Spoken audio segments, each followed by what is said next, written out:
Hello. Well, the program is Talk Shop, and the host, your favorite KSM.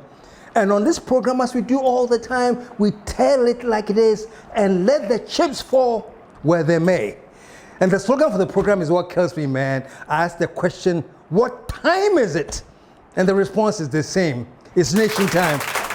It is nation time. It's nation time. You know, folks, this is what I'm going to say just to start with. Whatever it takes to build this country, we will do it. Listen, me, I'm an old man. 68 I'm going. But I'm talking to you directly to the youth. This land is yours. You are inheriting the land from this generation, our passing generation, which has been, excuse me to say, irresponsible because we have not been able to leave you any legacy. Let me say this. I say this all the time, folks. Listen to this very, very carefully. The duty of every responsible generation is that whatever you inherit, whatever your generation inherits, you do two things. You improve it.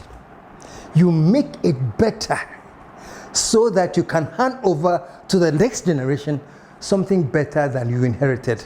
That's it all. For every responsible generation, that's what you think about. What have we inherited? How do we build on what we have inherited? How do we leave a better inheritance for those who are coming? That's intelligent thinking. But we are in this country where we inherit something, and not only do we leave it at where we inherited it all, we damage it. We destroy our inheritance so that the next generation that is coming up will inherit something even weaker than what we inherited. No, that's the wrong way. You have to keep doing it better and better and better. So generations coming inherit a much better system as they go along. That is not what we have here. Folks, this is an angle I want to look at today. You know, because I think this generation, the leaders of this generation, we are one big disappointment. We do certain things that are ridiculous. I mean, if I was going to say it in English, it would sound like I'm insulting somebody. The fooling is too much. I like it better in Chi. There's too much fooling in this country, folks. And it hurts me because the youth that we are suffering to leave a legacy for, the children, our children's children, we are not putting anything in place substantial for them to come and inherit. The youth that are listening, we are leaving you a whole pile of debt. Do you know how much you owe now? We have left that debt for you, and we haven't left you any structures that you can actually exploit to help you pay the debt that we have left for you. So we are not doing you any good. So start thinking twice. Start thinking twice. So we have not left you anything tangible to inherit. And say, stop the fooling, folks. Stop the fooling. Listen, let me just give a quick example. Look at what happened. Why we are now, as we speak, folks, this country is in a constitutional crisis. Now, this is what I like about Ghana. We all go about and do what we are doing. You know, those who will have their government, the money have their government. Those who will have their, but those at the top, who are supposed to make sure that things are running like clockwork, they are not. They are fooling. I was going to talk about Parliament right now and the constitutional crisis. Right now, as we speak, Parliament is on an indefinite suspension. Folks, are you aware? Oh, we are going about what we do normally. Because we are saying Ghana is so tough. You have no time to sit down and so you have to do what you have to do. But as we do what we have to do, as we talk right now, we are in a massive constitutional crisis. We don't have any parliament. It's indefinite. And what happened to Parliament? I think when Alan Babin announced that, as the Constitution states, any MP who decides to go independent has to vacate their seat according to the Constitution. Whether it's the National 92 Constitution or whether it's the party Constitution, it states that. So in accordance with the Constitution, Bible said, okay, then if you have switched your allegiances, then your seats are vacated. Party switching or defection, therefore, can be seen as a breach of the mandate and social contract between the Member of Parliament and the electorate. These constitutional safeguards ensure that Members of Parliament remain accountable to both their parties and the electorate. Accordingly, I proceed to inform the House that by the notification of the polls, the following Members of Parliament have by their actions vacated their seats in Parliament. The resultant effect on the composition of this House would be that the NDC would have 136 seats, while the MPP would have 135 seats. That's making the NDC the majority party in Parliament. And watch this, folks. Watch this. The majority leader, Afenyo Makin, in the fit of anger, and fury, decided that we are going to walk out of Parliament. The government decides, if you're not majority, we are boycotting Parliament, we are walking out of Parliament. And Honorable K.T. Hammond was so angry, he actually flung his papers across, and we are leaving. We are boycotting Parliament. I was watching this, so look at these small boys. You know, sometimes when kids are in secondary school, in the secondary school, Mumuko junior high and things. When our kids are in junior high and things, and they are fooling, you say, and Kwalawe pa. Honestly, as I was watching the majority in Parliament, that's what I was saying. Oh, and Kwalawe pa. In a fit of fury. You know you have airlines to fulfill. You know have so much duty in Parliament to perform. You say, gyae. Oh God, help us all. This is what I mean. Say, stop the fooling. Walking out of Parliament was just an act of fooling. Trying to show, say, yes, we are something. K.T. Hammond, we are something. And we have left the party. And saying, it is childish. Grow up, folks. Grow up, man. Let us run this country like we love this country. Let us run this country like Ghana means something to us. That's all we have, folks. That's all we have, folks. Most of you may know I lived abroad for a long time. Not one single day would pass that I didn't remember such a thing. I don't care the beauty here. I don't care the conveniences. I have a homeland somewhere. Ghana belongs to us, folks. Let's build this country intelligently. There are certain things as parliamentarians, MPs, members of parliament, government, whatever. There are certain things that you may want to do, but you stop once again and say, Ghana, just for the love of Ghana, let us rethink. So fine, let's go on for that. You threw away the paper, then you stormed out of Parliament and went to your father's house. You know who your father is? Supreme Court. Whatever case you bring before them, prodigal son, Mumra will take care of you. Let me switch for a second to the Supreme Court. The Supreme Court, I did a show and I said, you're the supreme authority of this country. I'm sure you saw that show. If you didn't, go back and look for it. You are our last point. No matter what the crisis we're going through, no matter what misunderstandings, no matter what aggravations, we have to have faith and hope in the confidence that we have a Supreme Court that we can go to that can bring peace and justice so that things will be calm. So it's very, very, very sad, my dear Supreme Court, that for whatever reason, you are now being known as the unanimous FC. You know what the reason is. It is very, very, very unfortunate. So we are all waiting. We are all waiting for whatever decision you come up with, and we'll move on. But in the meantime, I'm telling Ghanaians, Charlie, there is so much to do in this country. And some of us have decided that for whatever life that we have left, every inch of it will be committed to what we can do to help you, the youth out there, stand up and do the right thing. Because no matter what mess we are leaving, you are the ones going to inherit it. I'm sorry we haven't left you any tangible structures to inherit. We haven't. All we have left you with is a pool of unemployment and underemployment. That's what we have left you. We have left you with a system of, protocol.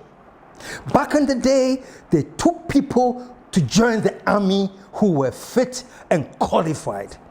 They went for interviews, they did their physical testing, they were fit and qualified. But they say there's something called protocol. We give all the handful amount of people to send to the army, then we'll give the chiefs amount of people to send to the army, we give the DCs, whatever.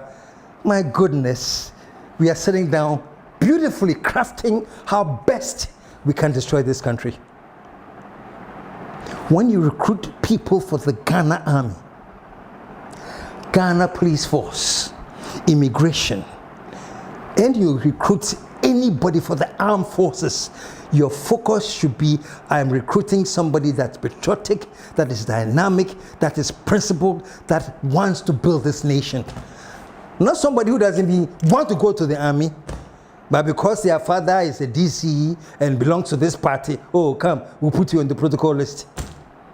Everything is protocol now. Even getting scholarships to go and study abroad, you have to find people to put you on some protocol list. Is that how we want to build this country? Folks, we are destroying this country. I like something I love what Professor Pimpong Boateng had to say right now, I guess, in his opinion, what the state of the nation is. Take a look at this headline. He says it will take 30 years to bring Ghana's economy destroyed by Akufo-Addo and Bawumia to recover. Well, that's his estimation. He says 30 years. I know some people who are very, very optimistic and say, oh, we can turn around in 10 years.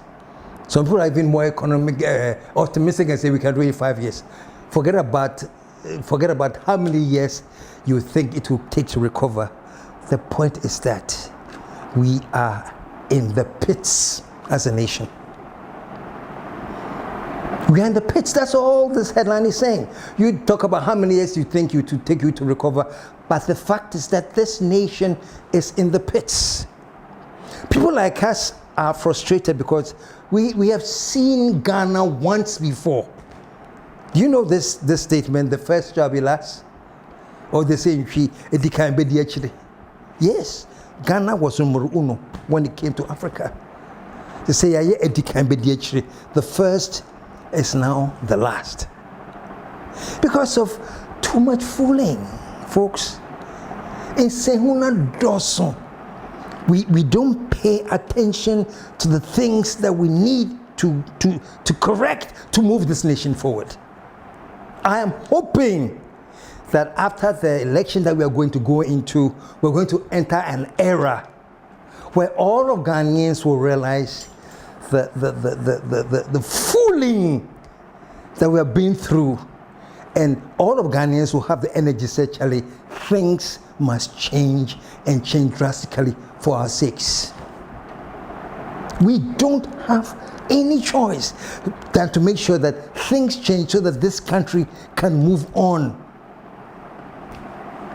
If it can be actually, let's go back to where we actually belonged. And the only painful thing is that now it has to be related to some kind of party. Actually, at this point, I want to play a clip for you. It's my good friend Mustafa Hamid. I've actually invited him to come on the KSM show, and I hope he does, because he's a brilliant guy and we need to talk. I want you to see a clip of something he said when he was, I think he was then a spokesperson for Nana Addo when he was in opposition. Listen to Mustafa Hamid. This country is in serious trouble, ladies and gentlemen. We are in serious trouble. We need to rescue this country, ladies and gentlemen. The presidency has been so depraved, so muddied, so dirtied, that I tell you in all sincerity as a Ghanaian, that I feel terribly sad today as a Ghanaian. We need to rescue this country. Wallahi, inshallah. Please don't cry. We shall rescue our country. Wallahi, we must rescue this country. And I'm saying this too again today. Wallahi, we must rescue this country. I mean, he actually said that the presidency was depraved. The presidency had been murdered. Everything has been destroyed. Wallahi, we have to rescue this country. The funny thing is that when he said it then, it was fantastic. But when I repeat that thing now, today, it has a different version. But wallahi, we must rescue this country. The whole system is out of order. When I say now, it may be an issue. Because the system in Ghana is that you cannot look people in power in the face and tell them the truth. So when I say it now, KSM is an issue. But I want to go back to the same person, Mustafa Hamid, when he was talking about that problem in a different era. Listen to him again. If you reach a certain stage in life and there is nobody who can look you in the eye and tell you the truth, you are doomed. And that is where our country has gotten to. We need to rescue this country, wallahi. And I feel very terrible as a Ghanaian at this time. There you have it. There you have it. And it's very, very interesting to know when he was saying these things and what I am repeating today. What difference does it make, folks?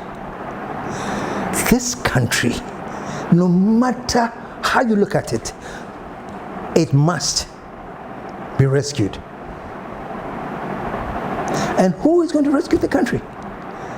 And that's why we are within 1 month away of what I think is the most consequential elections to take place in Ghana.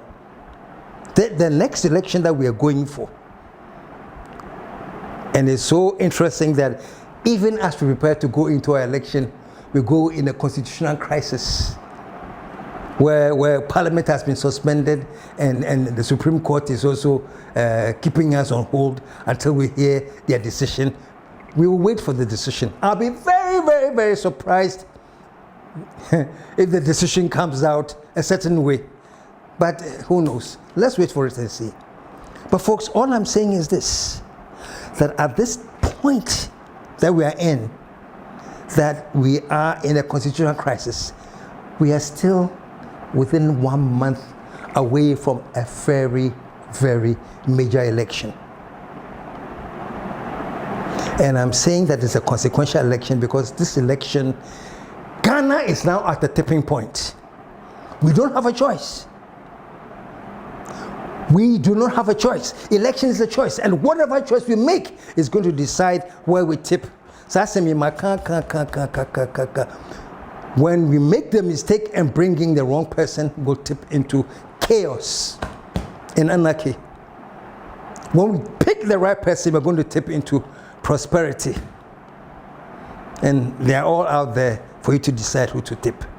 Whatever consequences come out of this election is who we as Ghanaians vote for, or who wins the election. Let me just throw this by you, just a quick second.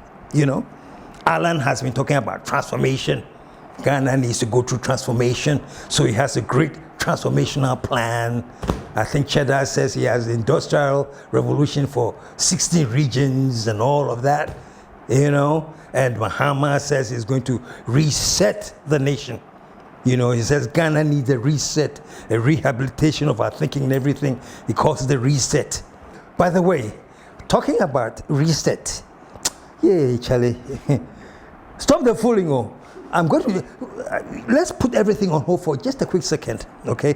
I'm going to go to Kumasi to Wuntumi Radio or TV, whatever, and just listen to what Wuntumi, his definition of what Mahama means by Ghana needs to reset. Listen to this.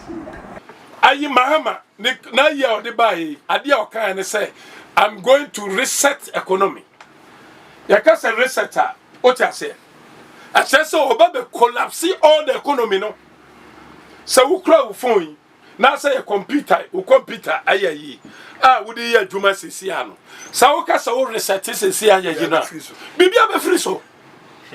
Bibia be free so. So Mahama is coming to collapse the economy. Mahama is coming to collapse free SHS. Mahama, oba no ba be twa akwan ahodoa akufo adu ye no mu. Oba na janda 111 ya no, waba be twam ani ade because onu an manifesto no, or say I'm coming to reset the economy. Oh my goodness. you understand what I say? And this is not a small person. No. This man is a whole regional chairman. Did you hear what he's saying about what they need to reset the nation? This is about if you have a computer and reset it, it means you destroy all the information and put in one. So basically, when Mama says he's going to reset the nation, it means he's going to come and destroy everything. And then Mahama also, you look the people and tell them, when I come, I've come to destroy everything by resetting the nation. Anyway, let me put that aside. I just wanted you to get a feel of what I mean by, let's stop this fooling, man. Whichever party you belong to, let's concentrate on nation building. Okay? Let's concentrate on nation building. From Paul Boateng, who, by the way, was a very, very active, powerful member of the MPP, has come out to give this statement. And so this cannot be considered a partisan angle. He is thinking of the nation. And he says that the depth to which we have sunk, it will take so many years to help us all dig ourselves out of this hole. So I was talking about, Alan says transformation, Mahama said resetting, Cheddar says 16, regional, industrial, whatever. And this is the problem. Where are we now? We are here now, folks. The sad truth, which will make people very angry. And I say this at the risk of making many people angry. But the sad truth is this: we are where we are because of 8 years of what we've had, the MPP. Nobody can question that. Look at where our debt level is. You put all the indices together and tell me if I'm wrong. We are where we are because of things not going well at all. Okay?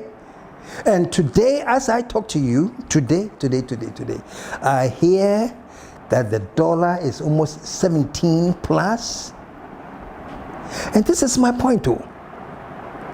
The reason why I have a problem understanding Bawumia's message and why I have a problem with the MPP confidence that they are going to break the 8 and come back, and ask, come back to what? To more of what you have experienced? I just want to take a quick second to listen to Nanado and why he chose Bawumia as his running mate. Listen to this. I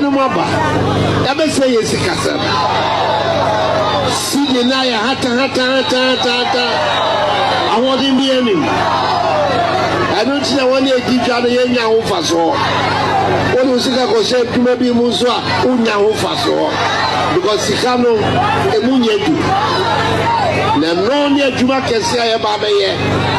The Baba said, near the Celia, a more two, now one is deep down, Unya faso, what if I said Muswa, Unya faso.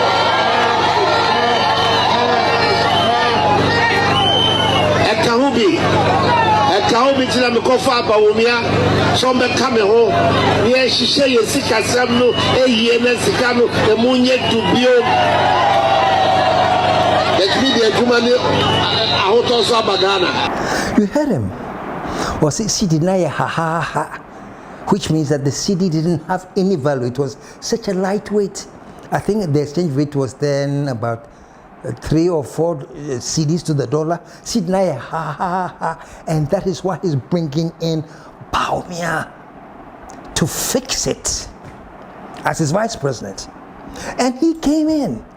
And today, as we speak, the cedi has shot from 4 to 17. Somebody actually told me he got this for 17.15. Wow. Can you imagine the impact it has on killing businesses? Importers who have to import on taking out cedis to do their business. Can you imagine the impact? So I have every right under the sun to say, really? The MPP is still an option? And hey, me, I'm for free and fair elections, so let me say that now and set the record straight before we go ahead. I am for free and fair election where every vote has counted, every legitimate vote has counted. And folks, if at the end of the day, every legitimate vote has been counted, the election has been free and fair, and Ghanaians have elected Bawumia, so be it. I will support whoever this nation brings into power, so be it. So I want you to understand that so long as it's free, fair, transparent, legitimate, every vote has counted, and Bawumia has won, what problem do I have with it? But I'm saying it is very difficult for me now to think of where Ghana is now, the depths to which we have sunk now, that you know, that I know, and to say that no matter where we are now, forever the reason we are where we are now, the best thing still left for this country is another 4 years plus. No, it doesn't work like that. But if the election free, fair, and transparent, that's the result, fine. But no. So I'm telling Ghanaians that, look, where we have sunk is so low. We have a chance to go for the election and make sure that never again should any government party be allowed to sink Ghana to these depths. Never again should we allow anybody in power to establish a protocol list that affects the army, affects education, that affects the judiciary. Never again. It is not working for us. This is what has brought us to this level. And the least thing we can be looking for is how do we rise from this level and not go back to the same system that brought us where we are. And that's the truth that I want to say today. So folks, that's it. That's been Talk Shop. And I know clearly the kind of backlash that I'll get, but it doesn't bother me one bit. I've spoken the truth, and truth crushed to earth shall rise again. I don't care where we have to go, but there must be a change. And the change must be backed with the determination, say, that as a nation, we must stop fooling. Shall I serious change you? Some of us, people may not like what we are saying. That's okay. But so long as you are interested in what we are saying, I promise you that we will never stop saying what we need to say. We need a serious change full of vim and fire to overturn things and run like there's no tomorrow. Finally, and I'm done. When Nana was sworn in and he had so many ministers, and they asked him why so many ministers, he said, I am in a hurry. In a hurry to build a nation. You've heard me say on a number of occasions, I'm a man in a hurry. I'm a man in a hurry. I'm a man in a hurry. Amen. So whoever is coming in, please, you are coming in a hurry. There's too much work to be done. Okay, folks, I've said all that I can. But just to wrap up, you know, I usually go on my walks every morning, and I was very, very, very proud when I met two young men, like my children, and they came up to me and they said, KSM, we have always wanted to meet you and just say thank you. I like the fact that you are opening our eyes and our minds. He says, I don't miss your program because every time I listen, I get a nugget for myself that I keep to help me carry myself in this country. So folks, that's all I'm looking for. Just one person. If one person is enlightened because of what we are doing here, our job is done. And that's all we're looking for. So until I come back your way again, and as it's getting closer to the election, I have one show that I call, Will the Real Gene Mensah Stand Up? What does it mean? Don't worry. Very soon that show will be online right before you on YouTube and Facebook. So until then, thank you very much. This has been Talk Shop, and the advice to all of us Ghanaians is say, let us stop fooling in Sehuna Doso, especially to our elders. The elders, I'm an elder. To my colleagues and to leadership, let us stop fooling in Sehuna Doso. We have a country to build, and we will. And as you know, truth crashed to earth shall rise again. Like I always say as I begin, so I will end. What time is it, folks? It's nation time.